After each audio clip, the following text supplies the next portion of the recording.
Hello everyone, welcome to my YouTube channel associate learning. तो आज हम पढ़ने वाले हैं ज्योग्राफी, जिसमें आज हम फर्स्ट चैप्टर पढ़ेंगे क्लास 7th का। हिंदी में हमारा पूरा टॉपिक होगा पर्यावरण, यानी पहला चैप्टर हमारा क्या है, इन्वायरमेंट है। ये हम सीटेट एग्जामिनेशन सीटेट के लिए पढ़ रहे हैं। जिन स्टूडेंट का बीएड में अगर वो सोशल साइंस से लेना चाहें, जिनका सब्जेक्ट सोशल साइंस है, उनके लिए बहुत हेल्पफुल होने वाली है, क्योंकि ज्योग्राफी होती है, हिस्ट्री होती है और पॉलिटिकल साइंस होती है। तो आज हम ज्योग्राफी पढ़ेंगे क्लास 7th की। तो पहले हम क्लास 7th कवर करेंगे, फिर हम क्लास 8th कवर करेंगे, और क्लास 6 हमने पहले ही कवर कर ली है। तो इससे पहले अगर आप चैनल पर नए हैं तो चैनल को सब्सक्राइब करें, बेल आइकन को प्रेस करें। आप हमारे व्हाट्सएप से भी ज्वाइन कर सकते हैं, इंस्टाग्राम पर भी हमारा पेज है तो आप वहाँ पर भी हमें फॉलो कर सकते हैं। टेलीग्राम पर आपको सभी PDF अवेलेबल करा दी जाएंगी। और अगर आप लोगों को कोई क्वेरी है तो आप लोग हमें डायरेक्ट कॉन्टैक्ट कर सकते हैं व्हाट्सएप के थ्रू। तो चलिए शुरू करते हैं आज पर्यावरण। आज का जो टॉपिक है वो ज़्यादा लंबा नहीं है, क्योंकि जो एनसीईआरटी है, एनसीईआरटी में मैंने मेन पॉइंट निकाले हैं। तो वो जो मेन पॉइंट है वो जितने सफिशिएंट, जितने कम से कम आप लोग पढ़ेंगे, क्योंकि हमारे पास बहुत चीज़ें हैं, ज्योग्राफी है, हिस्ट्री है और पॉलिटिकल साइंस है। तो तीनों चीज़ों को अगर हम बहुत ज़्यादा डिस्क्राइब करके पढ़ेंगे तो हमारा सिलेबस जो है वो कवर नहीं हो पाएगा। तो हमें सिर्फ मेन चीज़ें पढ़नी है जो हमारे एग्जामिनेशन में आ सकें, ठीक है। तो आज हम पर्यावरण पढ़ने वाले हैं। तो पर्यावरण, सबसे पहले तो हमारा क्वेश्चन यही है कि विश्व पर्यावरण दिवस कब मनाया जाता है। तो वो कब मनाया जाता है, 5 जून को। तो सबसे पहले तो आपका फर्स्ट क्वेश्चन यही है कि विश्व पर्यावरण दिवस 5 जून को मनाया जाता है। सेकेंड हम देखते हैं पर्यावरण के घटक। तो पर्यावरण के 3 घटक होते हैं, एक होता है प्राकृतिक, एक होता है मानव निर्मित और एक होता है खुद मानव। मानव क्या है, पर्यावरण का एक घटक है। तो सबसे पहले हम प्राकृतिक पर्यावरण के बारे में पढ़ेंगे। पहले हम देखेंगे जीवीय क्या होता है। जीवीय वो चीज़ें होती हैं जो सजीव प्राणियों का संसार, जैसे पादप एवं जंतु। जो सजीव प्राणी होते हैं उनका जो संसार है वो क्या है, जीवीय। और उसके एग्जाम्पल्स क्या है, पादप एवं जंतु। अजीवीय क्या है, निर्जीव पदार्थ का संसार। जो निर्जीव चीज़ें होती हैं उनका जो संसार है वो अजीवीय है। स्थल नहीं है, ये स्थल है, ठीक है। तो अजीवीय का जो एग्जाम्पल है वो है स्थल, और जीवीय का जो एग्जाम्पल है वो क्या है, पादप एवं जंतु। किसी भी जीवित प्राणी के चारों ओर पाए जाने वाले लोग, स्थान, वस्तुएं एवं प्रकृति को पर्यावरण कहते हैं। पर्यावरण क्या है, जो हमारे आसपास है, जो हमारे चारों तरफ है, कोई भी वस्तु, कोई भी स्थान, लोग, ये सब क्या है, पर्यावरण का ही हिस्सा है। तो किसी भी जीवित प्राणी, जो जीवित प्राणी है उसके जो चारों तरफ पाए जाने वाले लोग, स्थान, वस्तु, ये सब क्या है, पर्यावरण है, ठीक है। पर्यावरण यानी एनवायरमेंट शब्द की उत्पत्ति कहाँ से हुई है, फ्रेंच शब्द।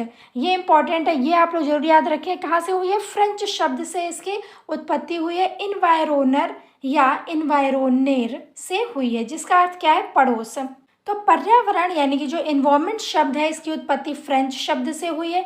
और वो जो फ्रेंच शब्द है वो कौन से हैं, इन्वायरोनेर और इन्वायरोनेरे से हुई है। तो ये 2 शब्द हैं जिनसे इसकी उत्पत्ति हुई है। आप लोग देख लीजिए, इन दोनों शब्द को अच्छे से पढ़ लीजिए और इनमें क्या डिफरेंस है ये भी देख लीजिए, और इसका अर्थ क्या है, पड़ोस।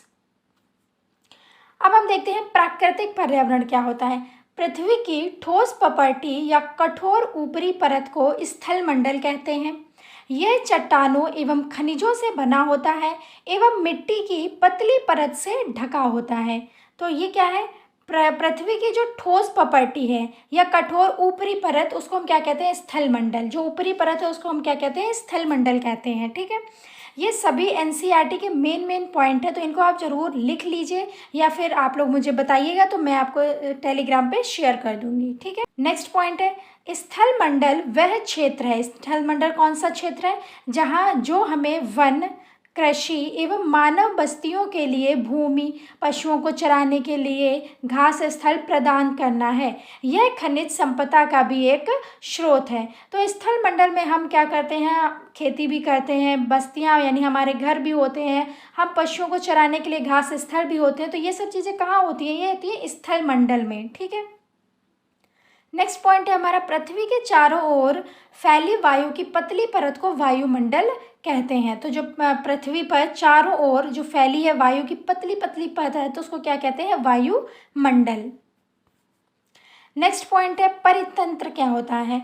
तो वह तंत्र, परितंत्र क्या है? वह तंत्र जिसमें समस्त जीवधारी आपस में एक दूसरे के साथ तथा पर्यावरण के उन भौतिक एवं रासायनिक कारकों के साथ परस्पर क्रिया करते हैं, जिनमें वे निवास करते हैं, ये सब ऊर्जा और पदार्थ के स्थानांतरण द्वारा संबंध है।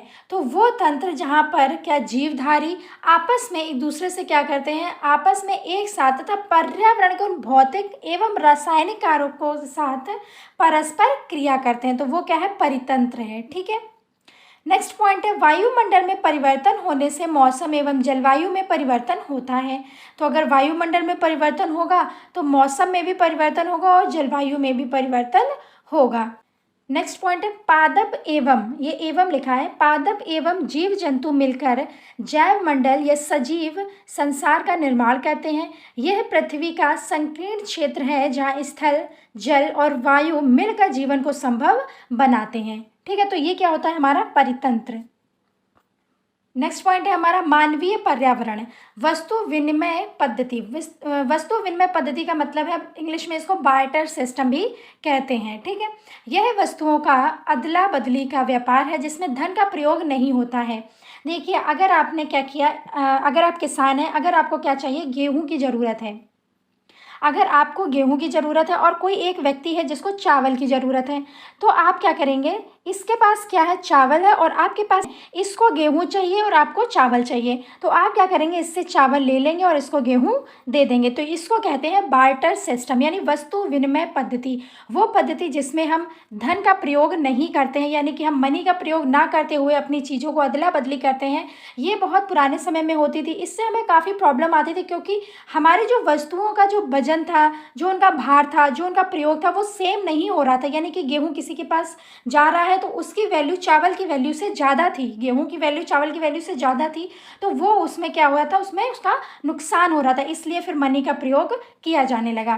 तो जैसे कि अगर आपको समझ लीजिए, अगर आपको कोई चीज़ ऐसी चाहिए, जैसे आपको बकरी चाहिए और किसी को गाय चाहिए, तो उसके पास गाय है, आपके पास बकरी, तो आप उसको बकरी दे देंगे, वो आपको गाय दे देगा। इसमें जहाँ पर हम धन का प्रयोग नहीं करते हैं और हम एक्सचेंज भी करते रहते हैं, तो वो क्या है, वस्तु विनिमय पद्धति, यानी कि बार्टर सिस्टम। तो आज के लिए इतना ही रखते हैं। तो आज हमारा फर्स्ट चैप्टर खत्म हो गया है जिसका नाम था इन्वायरमेंट। कल हम पढ़ेंगे सेकंड चैप्टर जिसका नाम है हमारी पृथ्वी के अंदर। ये थोड़ा बड़ा चैप्टर है तो इसमें हमें थोड़ा ज़्यादा टाइम लगेगा। आप लोग धीरे धीरे ऐसे ही अच्छे से पढ़ते रहिए। और पहले हम ज्योग्राफी पढ़ेंगे, फिर हम हिस्ट्री पढ़ेंगे एंड देन हम पॉलिटिकल साइंस भी पढ़ेंगे। Stay connected, stay safe.